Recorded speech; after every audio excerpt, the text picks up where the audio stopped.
All right, I got Henry Abbott on the show today. He's the founder of True Hoop. He's a former ESPN journalist, basketball expert, and the author of the soon to come out highly acclaimed book, Ballistic, the new science of injury-free athletic performance. Henry, welcome to the show, brother.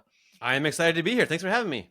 Dude, super excited. This book is amazing. It was just well done, just taking us all through this. I had a lot of light bulb moments, and it's kind of like you going through. I want you to kind of talk to everybody about why. Number one, like I'm always just you got connected with a really neat team of physical therapists out there called Peak Performance Project. They go by P3. And these guys are doing some really cutting edge things at a very scientific high level, working with pro athletes. How did you get connected with them? And then, of course, decide I should write a book about this. Yeah, good question. So it started with being an NBA journalist, and just I got worried, frankly, about just like the number of people who are just carted off the court. Like these like amazing players, they work so hard to get to this like elite position, and to it's happening right now. In the NBA playoffs, like people are just getting carted off, and then sometimes they never come back, right? And it just seems like so much drama. And I was like, what are we doing here? Why can't we do this better? Why can't we just, other sports have their athletes just keep playing, right? And they've had injuries, but not quite at the NBA rate. The NBA is like particularly bad. A few weeks ago, 50% of the NBA's stars were out. 50%, right? Like we're doing a bad job. So that's ridiculous. So I got some permission from my bosses to like really dig into it. And I spent, I don't know, probably 6 weeks or so digging into like talking to experts, sports scientists, going to conferences, made this kind of big Google Doc of all this stuff. And then I got a big promotion. I started running this 60-person team, and I got super busy. And actually, crazily, my body broke down with the big promotion. So I started having all these, like I could barely sit in meetings because my like lower back was killing me, or my hips, and I'm a runner, and I was like fighting through these training runs and like so much pain. And so it started to take on a little more urgency. So some people who work for me, Tom Haberstroh and Baxter Holmes, I was like, you guys might want to take my dossier and like start digging into this. And they both jumped on it. At the same time, I was learning from more and more doctors. And then we just kept hearing the same words, like Marcus Elliott at P3 in Santa Barbara. He's a Harvard MD, and there's like something going on there with force plates and motion capture and something. I mean, a bazillion NBA players were there. You'd see these little videos of like Andrew Wiggins jumping as high as a human has ever jumped, or James Harden getting assessed. And it seemed like I knew enough to know it was like worth digging more there. The story that not everybody knows is that the actual way I first met Marcus is that he got mad. He got into a little squabble with a journalist who I worked with. And so they did the like talk to the boss thing, and I was the boss, and Marcus called to be like, hey, like this guy treated me wrong. And we was not love at first sight. I was a little tough too. I was like, I trust my guy here. I think he's really good, and I don't think he would do that thing you're saying. And that was the first time we met. And wow. Little did I know that Marcus like loved how I handled it.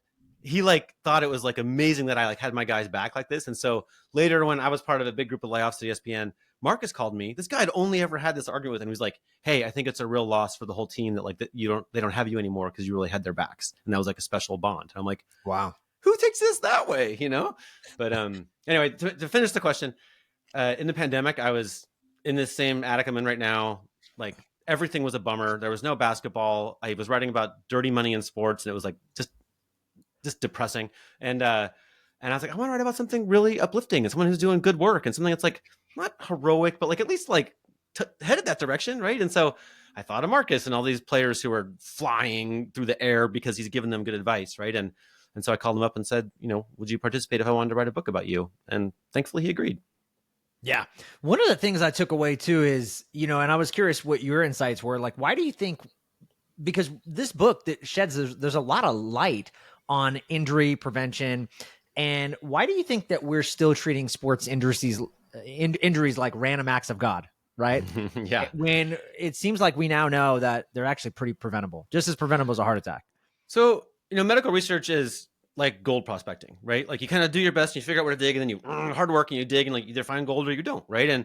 And for most of the time they've been looking for like the signal upstream of an injury. They haven't found it, right? They've been working on it for a long time, and we just haven't found the gold yet. This happened with heart attacks. There were thousands of years of people taking heart attacks for random acts, as you say. And then they got the electrocardiogram, and they were like, oh, it's actually the arterial blood flow slows down for a decade, and then you have the crisis, which means that we can treat them like we do now before you have it, where you go see your doctor and they check your vitals and they say, oh, you need to change your habits, your diet, exercise, whatever. And And so you never have the heart attack, right? So the data set that contains the upstream info, the gold of here comes your ACL tear, that data set is granular movement data, which is new. It's pretty new, right? So they have 134.4 terabytes of data on these servers in Santa Barbara, and they have in there is the good stuff to let you know like who's going to get hurt, right? And no one else has had that before. Yeah. So if when you went down there and you did your own exploration, is there, a lot of injury prevention specialists or, academics out there, they have an assessment that they do. Is there a specific assessment that I'm assuming that they do there at P3 where they're looking at these, like you said, different modalities? I think they do like a motion screen and all these things. What are some of the things that you walked away with, or did anything you learn about your own body that you were like, oh, wow. Or what is this? Yeah. What does this whole process look like if you're going to work with P3?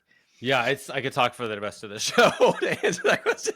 So, you know what I was thinking, Henry, is like, why is it so different from what their assessment is? And I'm sure you've done like me. We've done chiropractic, we've done acupuncture, we've done active release therapy, we've done so many. I've gone to so many. I went to Kelly Starrett, the guy who found. Oh, I love that guy. Yeah, yeah. I've worked with some really cool people, and they all helped me out a little bit, but. Even me, I was telling you offline before we jumped on, I'm like, man, I still have these issues with my hips. I just got finished seeing someone that does dry needling. And again, all these things helped a little bit, but they never fixed me completely. So just curious for you, like, what do you feel like they're doing different with their assessments? So it's a great question. If you have a bazillion data points on how everyone moves, which they have, it literally is roughly 1 million data points per assessment, right? So they can look into anything. They can look into how hard you land. They can look into if you land on this part of your foot or that part of your foot, or, do your shoulders come, like there's all kinds of stuff, right? If you have all that, then you don't have to have a theory as to what's causing the pain. You can just do like a machine learning thing and say, hey, people who end up with an ACL tear, what did they start with, right? Which is kind of defeats this need we have to like imagine what caused it. We can talk more about that. At the same time, if you go there for an assessment, you're going to roll in there. They're going to strip you down to like, you can't be wearing floppy clothes because it gets in the way of the infrared cameras. And so you put on some embarrassing tight clothes, and then you're going to spend like 40 minutes. You're going to step off a box and jump up. You're going to do one-off skaters sideways. You're going to jump, and they're going to see how quickly you settle on the force plate to quiet down. All kinds of, there's shoulder mobility, all kinds of stuff. At the same time, when you're going to finish that, and then you're going to go around the corner, and a physical therapist is going to do a completely independent, like the full screen you probably had at Kelly Starrett's, right? Where they're going to measure your joint range of motion and all this kind of stuff. Like a big one they do is, how far back from the wall can you have your toe while you can still touch your knee to the wall, which is like ankle flexibility, right? Oh, wow. All these things go on the clipboard. And so they have, the first time I went there, I've been in a back pain disaster, but they were like two completely independent looks, right? Because, and from the motion capture, they gave me the little synopsis. They're like, oh, we're noticing that you have this like immobility in your right hip. It might be like reticence to move because you've been in pain, or it might be lack of motion. Like we'll dig into that. And then the physical therapist knows nothing about that. He's in a different building. I go over there and he's like, whoa, dude, like your right hip does not move. like it's kind of cool to have like the two independent approaches drive to the same place. And then before they gave me my like take home work, they all meet, right? And they all talk. There's trainers, there's doctors, and they're just kind of going through my results and guessing like, does it seem like, because like my right hip thing could be that I have a deformed head of my femur and that's why it won't move, or it could be that I have tight muscles, or it could be that I'm scared to move because I've been in pain, right? And so there'd be different treatments for this, and so they kind of like make a plan. Then they roll me through the plan. So I got 3 workouts. I did each workout with supervision. Hard workouts, but weird. None of the moves are things you've done before. And then and I took that home, and I got like magically better. I really did. I was like, do you know what High Rocks is? Yeah. I did a High Rocks like a few months later, even though I've been lying on my left side in the dark like before. But then after I went and competed against Lance Armstrong at High Rocks with their home workouts. Wow. Yeah. Okay, so you got results that quickly, like in just like a month's time or something? I felt better in a month. I'd have to look at the calendar for when I was there versus when the High Rocks was. I think it was probably more like 6 months. But yeah, I felt like $1 million, man. I was like, at that point, I was like 49, and I was like I felt impervious to all pain. I was like, I felt so good. Yeah. Since then, I've had a little, like right now, as we're sitting here, my right glute med is angry at me. I got whatever. You But I'm got a body assuming my age, now, you got to deal with some stuff, but yeah, but with the data, and it's probably so, because and I don't know about you, but like, I've gone to so many specialists. They're like, oh, Joel, your glute med is weak, and I'm like, okay, I've done the clamshells, I didn't see anything, right? And then other people say, well, it's not your glute med, it's because of this, and yeah, da, da, yeah, da. yeah. But it seems like with their scientific approach, the way that they're doing it, it seems like you got long lasting results. And just like anything, you probably now with that awareness, it just takes, now you just got to do a little bit, to keep that maintenance, right? They talk about this term speed bumps.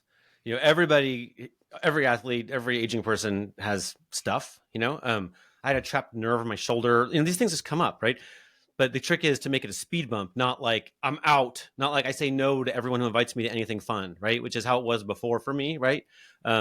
But the idea is, just you got that thing, you got to do your maintenance, you got to do your homework, and then you're back. As Yeah. opposed to just this misery. So many people I know are just like, used to love playing tennis, but now they have to shuffle around and are worried about putting their left foot down too hard or something, right? Like I just feel terrible for people. Like it's bad. Yeah. It's not just about movement, right? Like I'm going to read my little sticky note that I made before the podcast, but just immobility is the fourth leading cause of death, and mobility makes bone health, cognitive function, heart disease, stroke, many cancers, sleep, anxiety, depression, MS, hypertension, quality of life, and mortality. It improves all of those, right? So like you want to move, like you really do. You want to move in like a fun, playful way that makes you enjoy your life. Yeah. Talk about that idea of play, right? Because we get so serious, I think, about, we were talking about just schedules and going to the gym and, having to, hit PRs, and you're always very mission driven usually when you're trying to working on your fitness. But we were talking about offline just the importance really of play.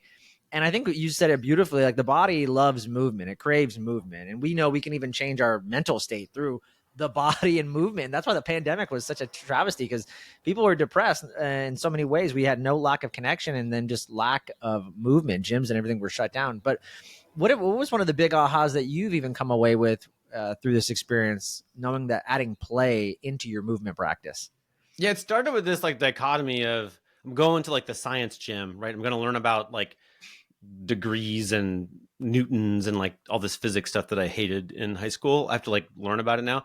But my first visit there, just because the way Marcus Elliott is, the time that he had available was when he was climbing 4,000 feet on his mountain bike above in the hills above Santa Barbara. So it was like I could talk to him then. So I rented a mountain bike and I like strapped like a Starbucks, that little sleeve that goes in your Starbucks cup with the questions on it. I rubber banded to the handlebars.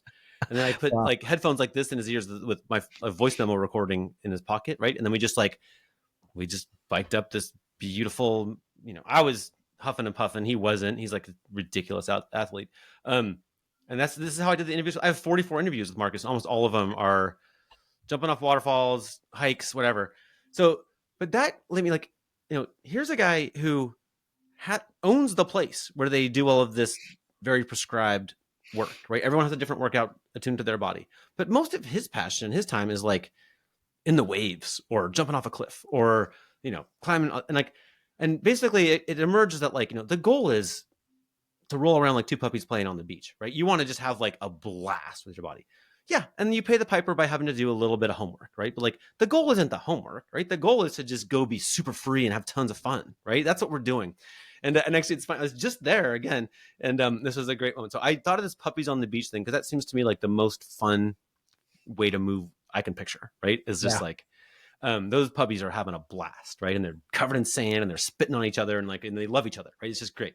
Okay, so when I was in Santa Barbara a couple weeks ago, Marcus's daughter Mila played in a beach volleyball tournament, and she was playing up in age, and it's very serious. And they're like maybe going to win this big game against like much older girls. And Marcus is like on the sideline, being quiet mostly. But he has a little bit like she blew a serve or something. He's like, Mila, like focus, and she just, I think she's 10 or 11. She turned and gave him like just like this dirty look, and I just like get the hell out of here, like who invited you kind of look, right?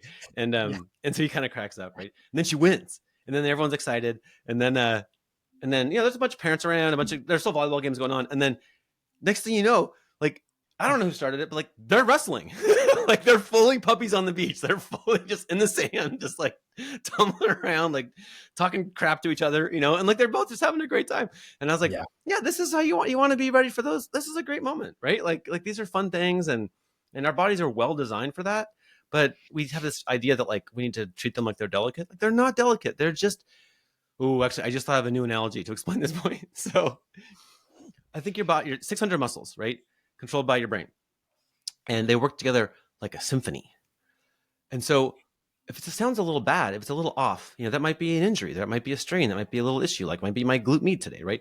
But it's not a case of like fire 10 people from the orchestra, right? That's what a surgeon would do. They're just going to take them out, right? Like we're no more violas. No, it's like someone who can really listen, right? Be like, oh, this is a little off key here, right? It's just a little tweak, right? Because mostly the thing is brilliant and it's super ready to go. But you just got to make so it takes a very expert thing. We have this idea that our bodies should be treated by like your gym teacher or something really brute force kind of dumb. It's like, no, it's like this is a high level operation. It's very complex in the brain and they work together in these crazy ways that are tough to measure. But like with this body of insight, you can kind of see like a little more like, oh, like this muscle is working with that one in that way. And if we strengthen this, then you'll be able to move again. Yeah. Love that.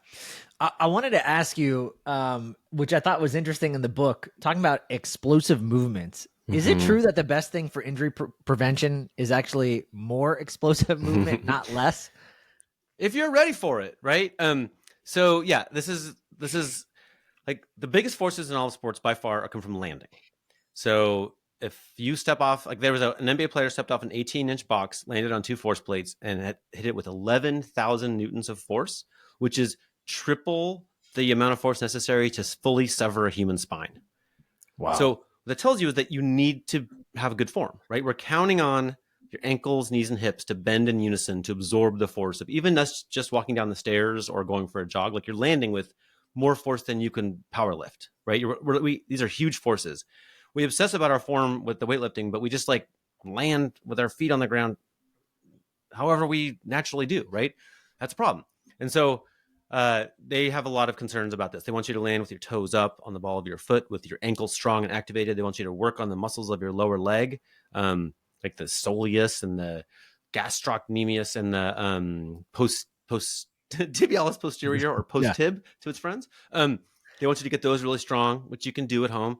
And they want you to worry about your hips, which is a whole other thing. But if you have your hips in place and your lower leg, and you can land with good form, then this moment of being airborne and landing is a chance to rehearse the like neurological process of landing like a boss, right? To really like dial it in so that you're like rock solid, ready to move, ready to, you know, if you're in a soccer game and you like land on your left leg and then cut right really fast, like you want to get good at that, which means practicing it, which is if you go into P3, this is what you see everywhere is just crazy plyometrics. People are jumping in different ways. If you're new there, you're doing little jumps. And if you've been there for a while, they're doing like big bounding, big plyometrics. They're, you know, for those who have kind of earned their Boy Scout merit badge to go up to that level of force.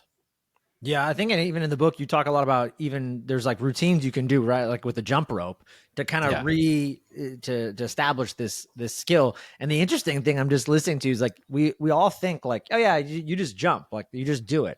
But like many things in life, jumping, there's an art, there's a skill to it. And I think a lot of us just take it for granted. And then we wonder why over years we create these poor movement patterns that result in injury. Yeah. Yeah. I've been thinking about this physics class egg experiment where you like drop an egg and you have to like protect it with pipe cleaners or duct tape or whatever they give you. Did you do that in high school? Probably. Sounds familiar. Yeah. I probably didn't do it very well though. So we're that egg, right? Your torso is like an egg and it's going to free fall and it'll smash, right? But we have the contraption we have are these legs. But you want to use them well, right? And they don't always work very well for absorbing that force. And this is a lot of the work. This is basically the findings of P3 are that, you know, the how your foot hits the ground is a giant area of concern. This is like a stop the workout if they don't like your foot hits the ground. You know, number one cause of ACL tear in their research is a thing about your foot, right? And then all of the other causes are in the hip, like, which means the number one cause of knee injuries is not in the knee, and neither is the number 2, 3, 4, 5, 6, 7. You got to like number 20 to find like anything that you would find on an MRI of your knee that contributes to an ACL tear. Yeah, can you talk more about just a little bit on that? I was going to actually ask you Yeah. about why most or all ACL tears have nothing to do with the knee, but it's the hip and the ankle. That was a big part of the book Yeah. too. It's physics. Like I mean, I hate physics to be honest, but like I had to learn about it. So like I kind of get it now. All right, so your torso is pretty heavy, right? It's 80% of your weight for most people. And the ground is super solid.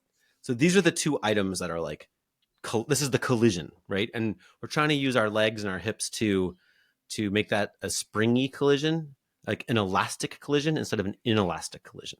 Those are actual physics terms I had to learn. Okay, so your like your tibia, the lower leg bone, and the femur, the upper leg bone, are kind of like coming at each other, right? And you're super well designed to have like your Achilles tendon and your quads and your glutes just like absorb all that force, and you can kind of compress down in like this amazing way and then jump again. And even better is if you stretch those big strong muscles in landing, they snap back like rubber bands and help you jump higher and to the next thing. Did you know that if you like, if you got to train for this, but if you like carry dumbbells into a jump, like and like squat down, drop the dumbbells and then jump, you jump higher than if you don't have the dumbbells Oh wow, I because it had no stretches your idea. rubber bands more, right? Pretty cool. Yeah. So if you think about it, but those like imagine like your two leg bones are like pull cues, right? If you're not using these soft tissues to like stretch and bend and do this masterful stuff, they will just like poke at each other, right? Like there's big forces and like that could hurt your ACL, right? There are forces coming from below and forces coming from above. And the two biggest factors in ACL tears in their data are one is landing on the outside of your foot and then having the force of landing roll to the inside. Um, this would put your lower leg bone in like a terrible. It makes your shin go like a windshield wiper as you're landing, um, Mm. which makes the angle of your knee not strong for these big forces, right? And so that's the number. Every single NBA player in their large study, every single player who had tore their ACL landed like that, which is something that no doctor even knows about. This is like a new finding. The number two cause is some people, I don't know why exactly, but have an oddity of when you squat down, your femur rotates, um, Oh. which I've come to think of like twisting the turkey leg off, you know, like to, um, and so that rotation with big force is more than enough to tear the ACL. Those are both things that like just strengthening the muscles of the hip or the lower leg addresses both of them. Like you can see people with bad measurements get good measurements with training, which is the kind of stuff they're doing at P3 every day. Yeah. Yeah. I wanted to speak on the jumping topic. I wanted to ask you about Zion Williamson Mm-hmm. and why, something that you mentioned in the book, but why would he potentially be like the most powerful jumper in history, but also still break down physically? Yeah, I think it's like it's like you're playing the video game with the driving car, and it's like you get the big engine, but you don't have the good tires. Like you're whoa, like you can, Uh-huh.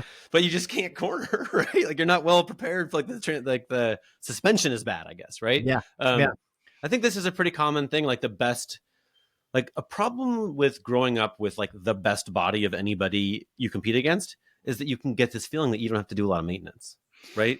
Like if your first car is a BMW, like you might kind of just feel like I drove a Dodge Colt with a broken thing. I understood the need to change the oil, right? Yeah. Like you know what I mean? Like, but I think that Zion he could outcompete everyone. I mean, he played. I haven't seen his highlights of his like he played in like tiny league with like against 5'2" guys in South Carolina, and he just literally jumped over everybody. And I can understand he might just feel superhuman, like he doesn't need to go back to the drawing board and rearrange his foot position on landing and this kind of stuff, right? So he got pretty late. He got pretty far into his career, to the NBA before he had to start really dealing with some body problems, right? And Yeah. it's easier to learn that stuff when you're 14, it is. But he had massive success with not dealing with that stuff. And he did also, there's a bunch of like, he's practicing on asphalt, or he did when he was younger. I don't know if he still Mm-hmm. does, but yeah, I think he felt superhuman, which is cool, but it's a lot better if you actually are superhuman. Yeah. I mean, thinking about it, the modern gyms and the machines and everything that we're so used to, it kind of forces us, it sets us up for failure, don't you think? I'm wondering like how your training just has changed, coming away from the P3 guys. Like what's something that you took away now that you're implementing in just your either your daily like habit routine or weekly, or just did you walk away just going, man, I really have to do more prehab or more the warm up? I know is crucial. That's something you talked about in the book. And but yeah, was there anything that you just realized like, man, all these conventional, are these very movements like bench press or these isolated, like they're not necessarily wrong in this sense, but in a lot of very other ways, I hear a lot of functional movement guys say that's great, but we don't actually move that way in real Right. life, like the human body. So you are setting it up for failure. What have you, walked away with your own personal life, or just the big ahas? Well, you're a dad, right? I know that, like, one of your jobs, I would put it to you, is to embarrass your son in public, right? Like, um, I take that Oh, very seriously. yeah, and, yeah, and there was a period when I came back from being assessed to P3, and I was starting to feel really good, right? I was starting to feel like, I wasn't sure I was ever going to move freely again, right? I had some doubts, and yeah, I was starting to feel great, but I was aware that, like, the way that I ran was needed to change, right? I needed to groove new habits, and we talked a lot about it. The gist of it was, as each foot hits the ground, I didn't absorb enough force into my glutes. I needed to, like, get used to feeling that, right? And so, and I just I'm a, like, not a great learner about, like, how my body moves in space and stuff. I have to really feel it, and it struck me. I was taking my son to swim. He's on the swim team, and it happened that, like, the place I would have to wait for it's like an hour and a half. It's like not really enough time to go home. So I would just run then, and there's this giant park that was usually nobody there. It was all grass, and I was like, I'm just gonna run barefoot. I just become that weirdo who's I did great loops of the park in, like, just a pair of shorts, and, like, I know this is scary to the teenagers, right? They're like, "What is this crazy old man doing?" But yeah, I just was, like, feeling like my barefoot hitting the grass, and then the force of that, I could feel it, like, right in my glute, like, as it hits the ground, like, boom, immediately. It wasn't like some slow chain reaction. It was like boom, boom, boom, boom, and I kind of felt like, the first time I did it, it was hard and awkward, and I got little, like, pokey things in my feet. But by the fourth or fifth time, I was like, I am flying. Like I was just, I've been running for 48 years or whatever, and I had never moved like that. I just was like, I am bouncing along, because it's just like the neurological timing of getting the right muscles involved in the right way just made it so much. It was so different. And, there's some research that, like, runners carry, I think it's about between 45 and 90%.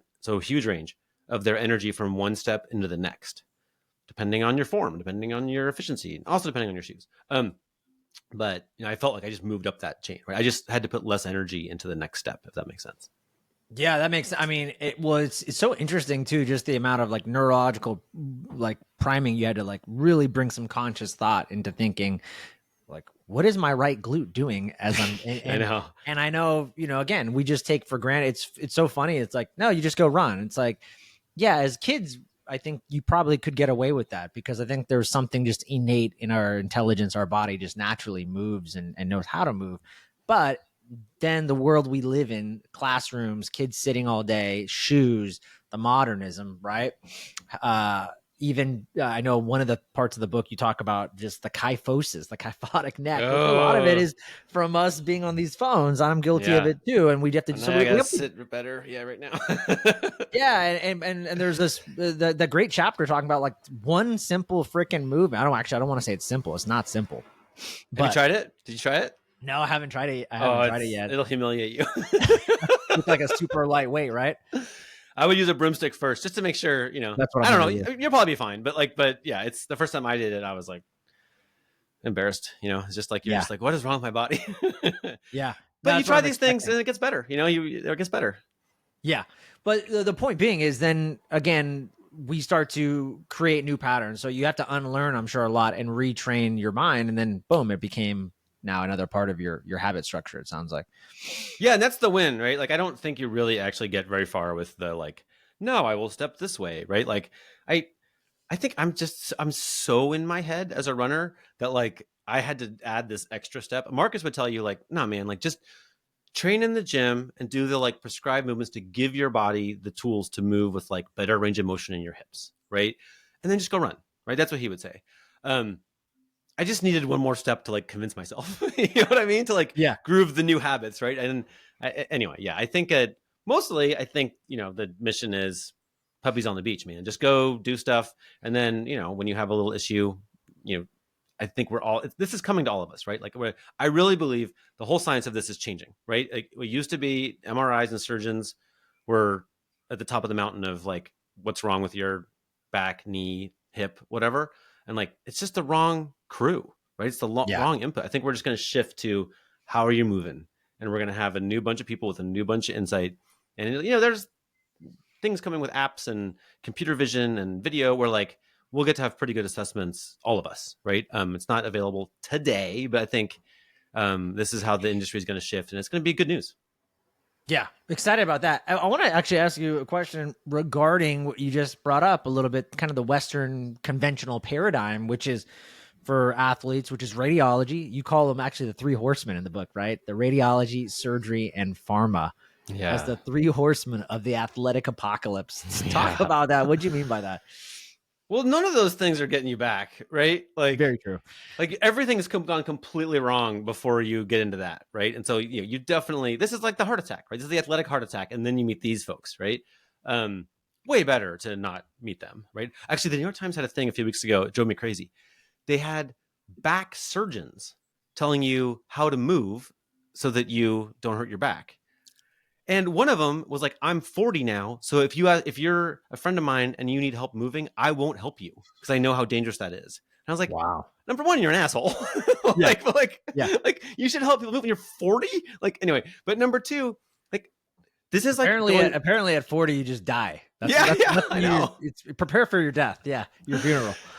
It's like asking the people at the body shop how to drive, right? All they see is accidents, right? Like, of course.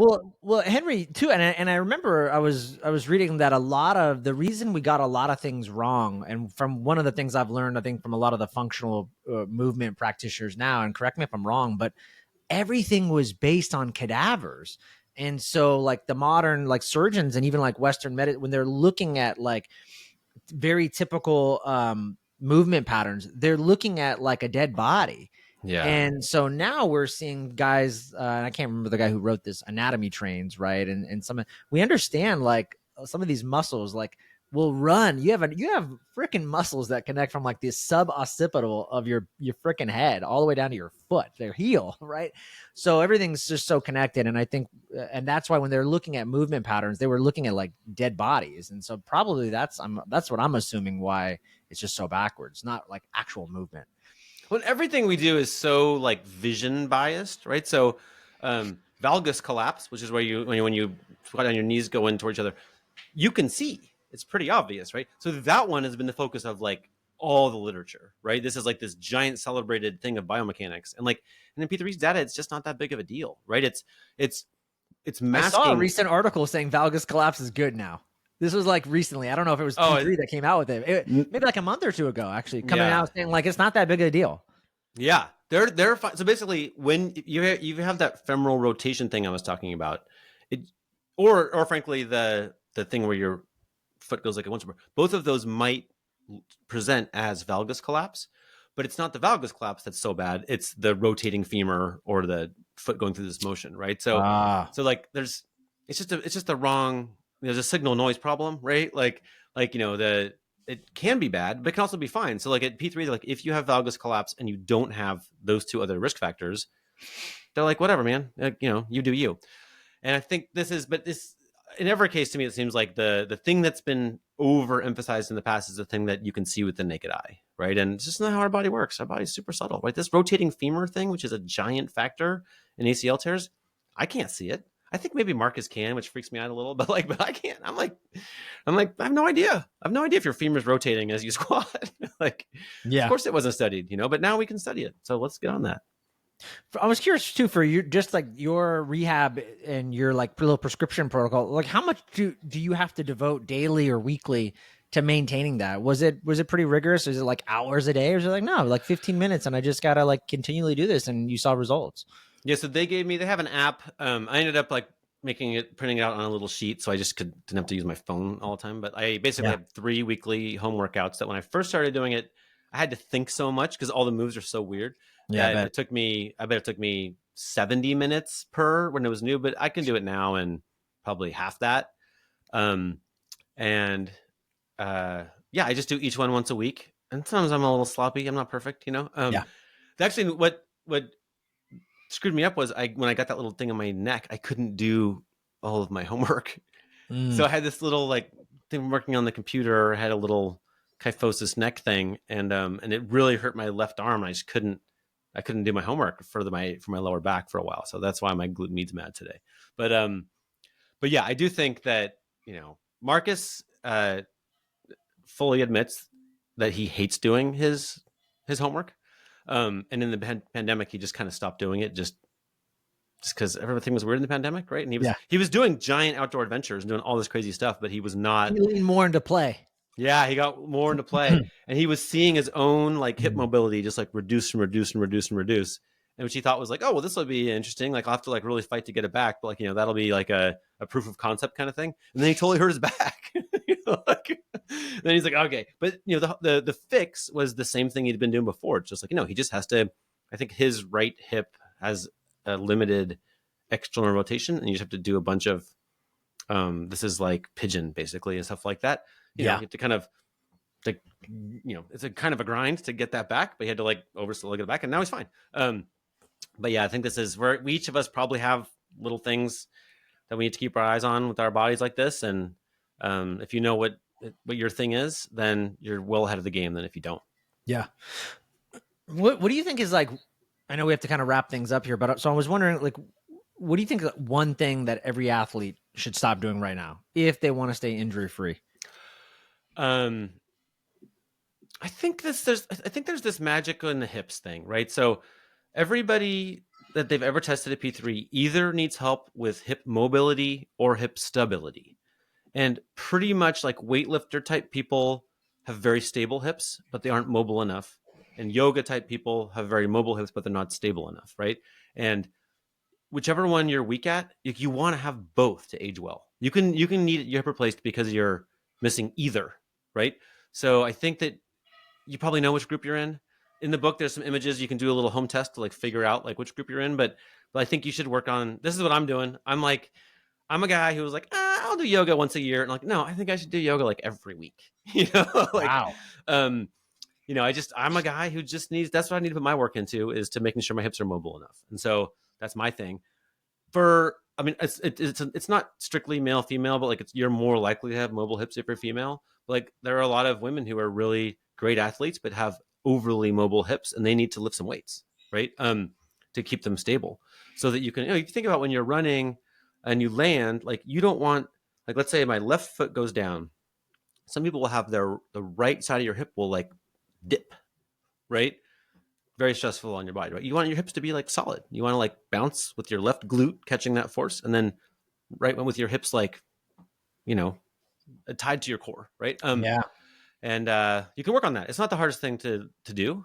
But I think you should know what your hips are bad at, and you should work on that. I think that would be a giant leap forward for most of us in just aging more like puppies on the beach. Yeah. I think my biggest confusion too, and that's why I needed someone to actually like really assess me, is the difference between, is it more strength based or do I need more mobility? And from reading your book, it almost feels like you got to do both. So I think that's just like the general like prescription is and I'm sure, there's different sides I need to do more or less, but even like with the psoas, which I love because I was telling you I've got some psoas issues, but I'm always left confused because even in your book, you're like, yeah, the psoas are usually it's a problem that that, but usually everybody needs, at the end of the day, there is some stretching, there is some there's compression work or like sitting on a ball and like mobilizing it, but at the end of the day too, they're usually weak, and everybody's psoas probably needs to get strengthened. So I love that. I love that because I'm always stretching and doing all this stuff, and sometimes, Henry, I find it actually feels worse than on my right side of my hip. I'm like, man, maybe I just too much stretching, maybe I need more strengthening. Yeah, I feel like we sit more than anyone ever, right? And I guess we used to squat or crawl around. Like cooking a meal in the Stone Age was like a lot of hands and knees and stuff, right? And squatting, and our bodies are still kind of getting used to this change of, it's just the hip flexors in the front get shortened, and then they have this reciprocal relationship with the muscles on the back of the hips, and like it just everybody's got issues there, right? Like I mean, everybody who goes to any movement expert comes away with some kind of note about their hips, right? It's just how it is, and it's from cars, it's from desks, it's from what we're doing right now, right? And I in a way, it's a huge opportunity because we can do much better.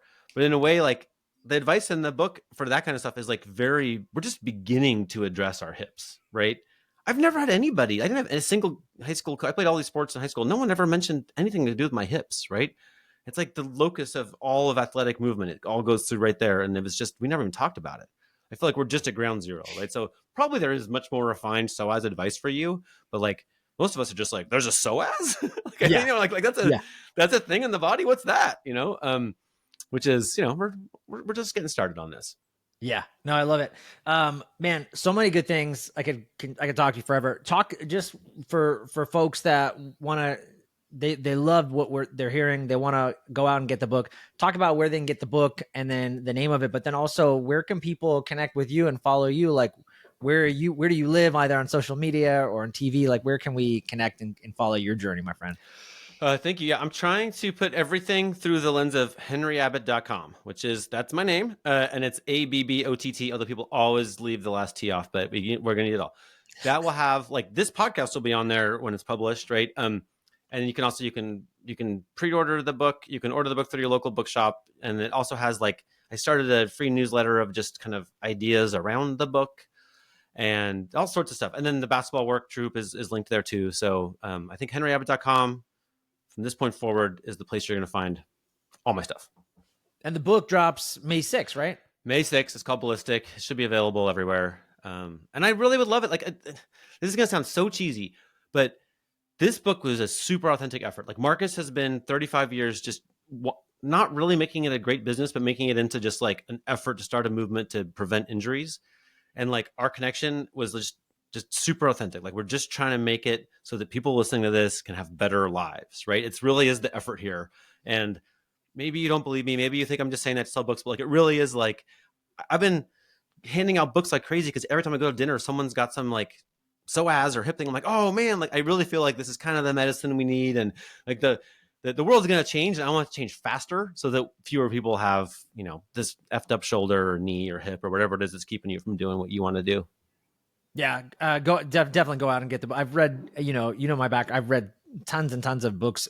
I don't want to say similar to this because this one's so different, but regarding just physical rehab and therapy. And to me, every chapter was just like it was a page turner. I actually wanted to I wanted to know what's the next thing? What's the next step? Awesome. Like, so I think anybody, the way you told it was beautifully done in this like story way, but also blended in the science and the exercises. There's these great little illustrations too, where you can actually do. There's a lot now, new things that I want to incorporate in my routine because I won't be getting to Santa Barbara anytime soon. I think P3, from what I've seen, they have 2 locations, right? Atlanta and Santa Barbara. So if anyone's interested in working, they're going to have to go to those 2 locations with those guys. Yeah. And they have a sister thing called The Lab, which is actually where I was treated. It's like P3 for regular people. P3 really just treats like pro athletes and super high level athletes. And then, I run a nice 5K, but I'm not quite that level. But yeah, The Lab is the place where people go get the regular folks who are getting treated. But thanks for reading it. I really, at this stage, before publication, not a lot of people have finished the book yet, and it's cool. I'm glad you read it. Thank you very much. It means a lot. Yeah. Henry Abbott, appreciate you, brother. Looking forward to the next chapter, whatever else you do. Stay in touch and excited for the book release. Everybody go out and get Ballistic, the new science of injury-free athletic performance. Henry Abbott. Amazing stuff, brother. Thanks. I appreciate it.